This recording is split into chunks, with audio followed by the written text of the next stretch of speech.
누가 저에게 이렇게 물어봤습니다. 이 세상에 귀신이 있냐고. 여러분들은 어떻게 생각하십니까? 귀신이 있다고 믿는 사람도 있고, 그렇지 않다고 생각하는 사람도 있습니다.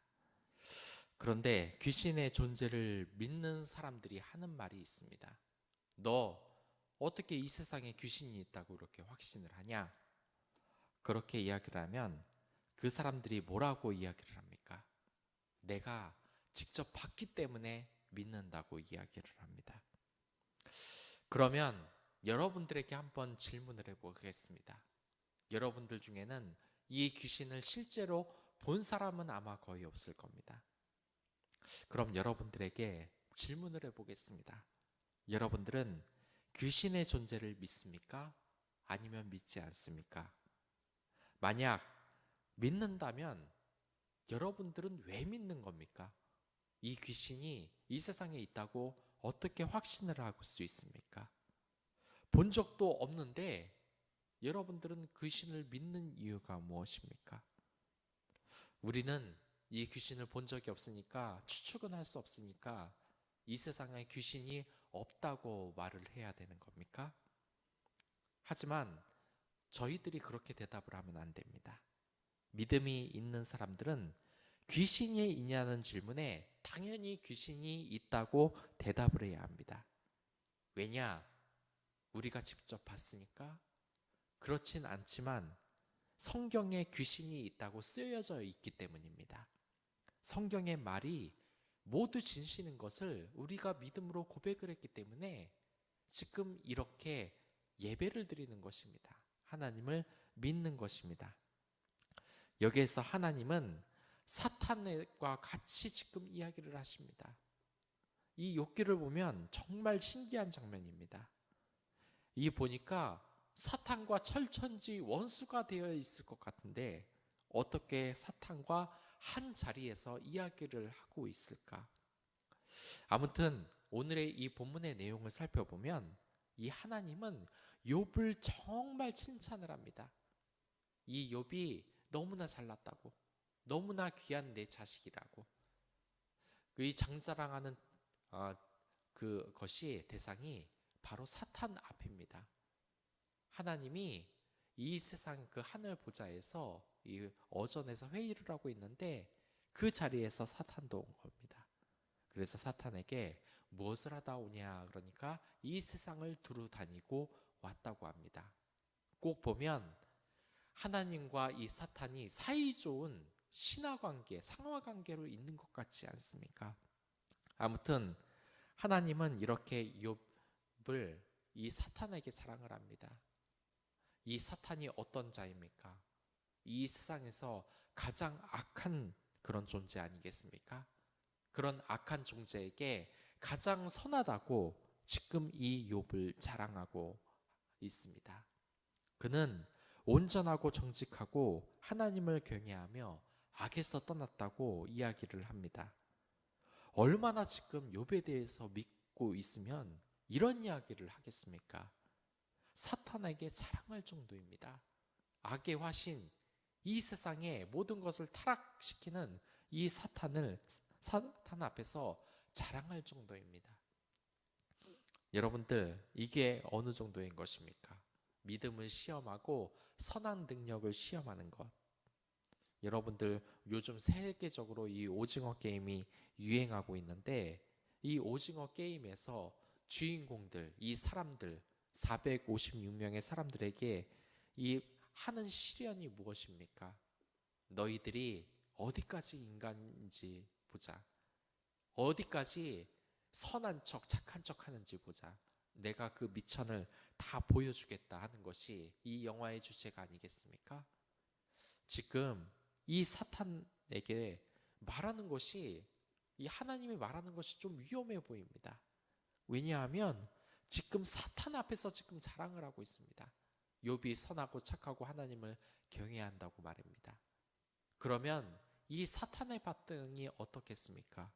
이 오징어 게임에 나오는 이 악마들처럼, 이 악역들처럼 사람이 어디까지 선한지 보자. 내가 한번 시험을 시작해 보겠다. 시련이 닥치면 너도 착한 척하지만 다른 사람과 별다른 없는 사람이다. 너도 너 살기 위해서 다른 사람을 죽이고 추악한 면이 드러날 것이다 라고 하지 않겠습니까? 지금 이 사탄도 그러할 것 같습니다. 그리고 아니나 다를까 이 사탄은 하나님의 말에 반박을 합니다. 욥이 이 세상의 복을 많이 받았기 때문에 지금 이런 것이지, 한번 이 오징어 게임처럼 위기의 상황에 한번 닥쳐봐라. 그 미천이 모조리 드러날 것이다. 추악한 인간의 면이 나타나고 하나님을 원망할 것이다 라고 하나님에게 이야기를 합니다. 여기에서 우리는 좀 이상한 느낌을 받습니다.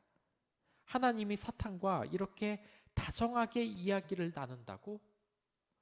사탄도 하나님이 지금 다스리는 그러한 신하의 하나일 뿐인가? 우리의 마음속엔 배신감이 지금 드는 겁니다. 그리고 또 하나의 두 번째 점은 지금 하나님이 우리를 두고, 사랑스러운 하나님의 자녀를 두고 오징어 게임을 하나? 지금 게임을 시작하고 있는 건가? 사탄이 이렇게 우리를 모함하고 이러면 우리를 보호해 줘야지. 지금 재미있게 게임을 맡기고 어떻게 반응하는지 보자. 이 하나님의 반응이 너무나 우리에게 잔혹하게 들립니다. 여러분들 혹시 신종론이라고 들어보셨습니까?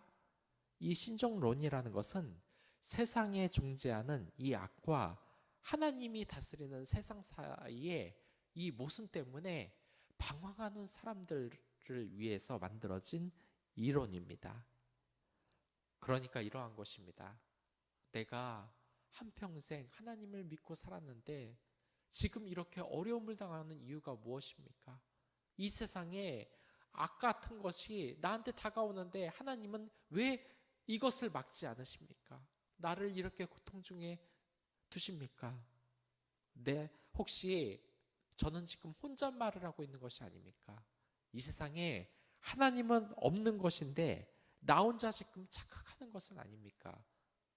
이렇게 생각하는 것을 막기 위해서, 또한 어떻게 해석해야 되는지에 대해서 다루는 것이 이 신정론인 것입니다. 말은 신정론으로 어렵지만 우리가 날마다 하는 고민 아니겠습니까? 하나님을 믿는데 하나님이 대체 어디 있는지, 이 세상은 왜 이렇게 악한지 고민하는 것, 바로 그러한 고민이 이 욥기에서 지금 나타나고 있는 것입니다.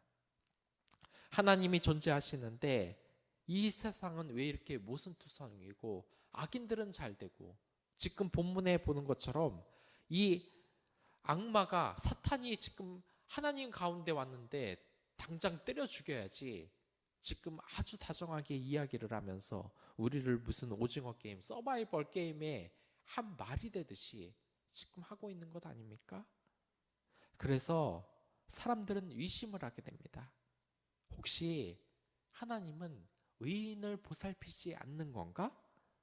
나중에 하나님을 만났는데 하나님께서 그 악인들을 다 처벌하고 의인들을 살린다고 믿었는데, 내가 나중에 이 세상을 떠나고 하늘나라에 갔는데 하나님께서 너무나 아무렇지도 않게 날 괴롭히고 날 죽도록 괴롭히고 우리 가족을 나를 해한 그 악인과 친구처럼 지내고 웃고 있는 장면을 본다면 우린 어떤 생각이 듣겠습니까?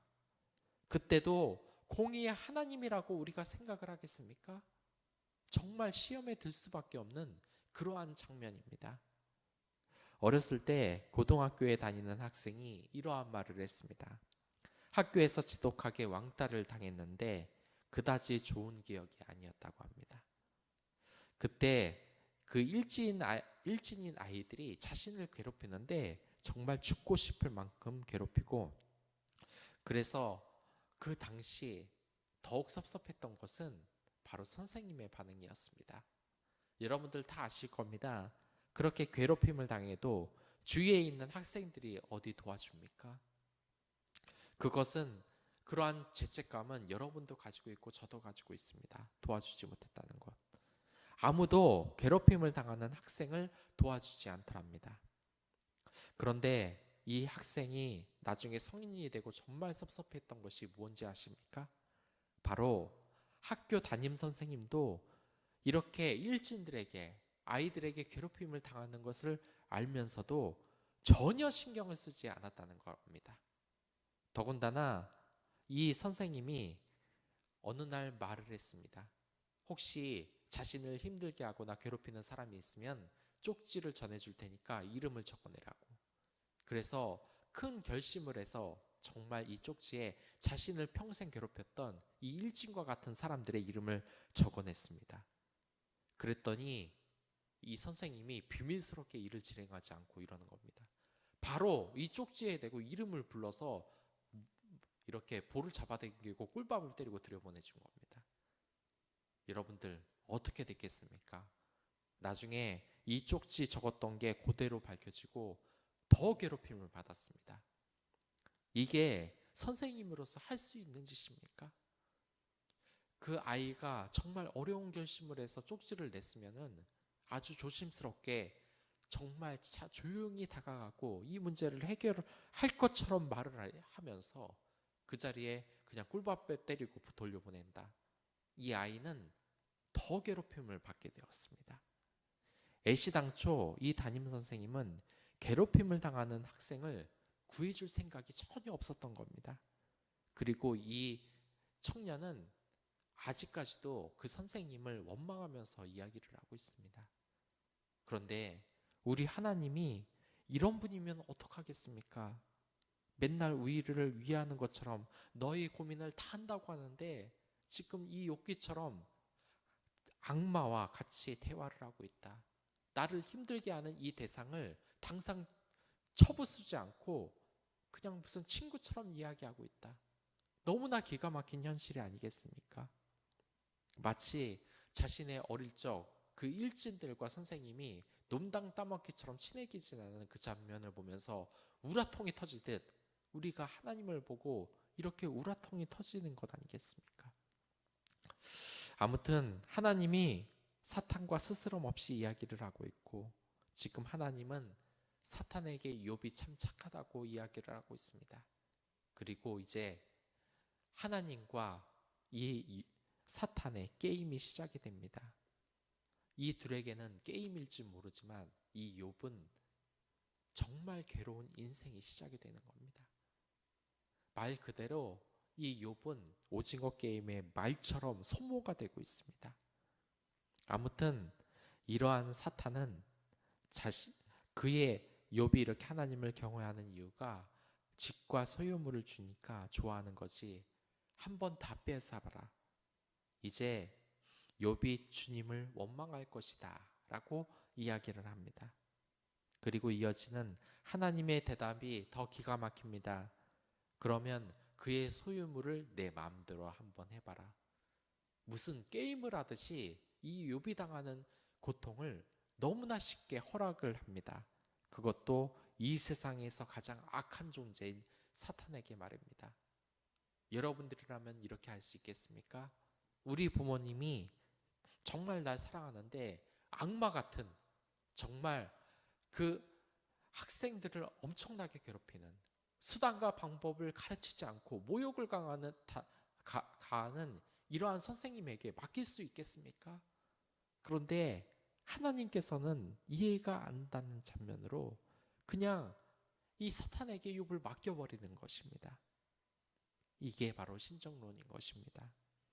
하나님이 우리를 악 가운데 내버려 두신다는 것, 이것에 대해서는 여러 가지 의견이 있습니다. 결론적으로 말씀드려서 이 욥에게 왜 하나님이 이 시련을 허락하시는지 직접적인 이유는 이 욥기에서 나오지도 않습니다. 다만 우리는 이 성경 전체를 볼 때 이 욥에게 하나님이 이렇게 하신 이유를 몇 가지 생각해 볼 수는 있습니다.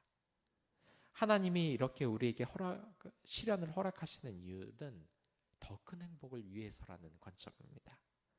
우리는 시련을 통해서 성장을 합니다. 시련을 통해서 더욱더 단단해지는 것입니다. 이 나라에 있어서도 마찬가지입니다.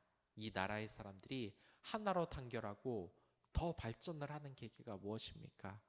그것은 외부에서, 나라 밖에서 공동의 적이 생겼을 때입니다. 내부에서 분열되었던 영국이 언제 단합을 했습니까? 독일이라는 공동의 적이 생겼을 때 그들은 하나가 되고 단결하고 더욱더 발전을 하게 되었습니다. 저는 사실 이 어렸을 때 부모님의 은혜를 알았던 적이 없습니다. 말 그대로 부모님의 은혜가 뭔지를 몰랐습니다. 부모님의 사랑이 뭔지도 모르고 이 어머니 아버지에게 효도하는 사람을 보면 이해를 하나도 못했습니다. 그리고 저는 이제 나이가 차서 군대를 갔습니다. 근데 이 군대 생활을 처음 해보니까 정말 서러운 겁니다. 정말 약삭 빠른 사람들도 있고 말도 안 되는 것으로서 기합을 주는 사람들도 있고, 그러니까 그 순간 안 겁니까? 아, 이 공동체에서는 나를 사랑하는 사람이 없구나. 물론 그때는 제가 어렸기 때문에 이런 게 좀 잘못된 생각이긴 합니다. 그런데 그때 가장 먼저 생각나는 것이 바로 아버지 어머니인 것입니다. 그때 처음으로 알았습니다. 아버지 어머니가 진정으로 날 사랑하는구나. 이렇게 내 핏줄이 아닌 사람들은 날 맨날 갈구는데, 날 맨날 괴롭히는데 부모님은 하나는 사랑만 주셨구나. 이 실현을 통해서 제가 얼마나 사랑을 받는 존재인지를 알게 된 것입니다. 이 욥에게도 이러한 비슷한 원리를 적용해 볼 수 있습니다. 이 실현을 통해서 욥은 아마도 나중에 하나님에게 더한 복을 받지 않을까 우리는 예상해 볼 수 있는 것입니다. 실현을 통해서 더 크게 성장하고 성숙한다는 것을 우리는 기대해 볼 수 있는 것입니다. 오늘 여러분들에겐 어떠한 시련이 있으십니까? 시련이 있으시다면 하나님께 기도하십시오. 이 시련을, 파도를 넘어서 그 복을 받는 여러분들이 되시길 바라겠습니다. 그럼 다 같이 기도하도록 하겠습니다.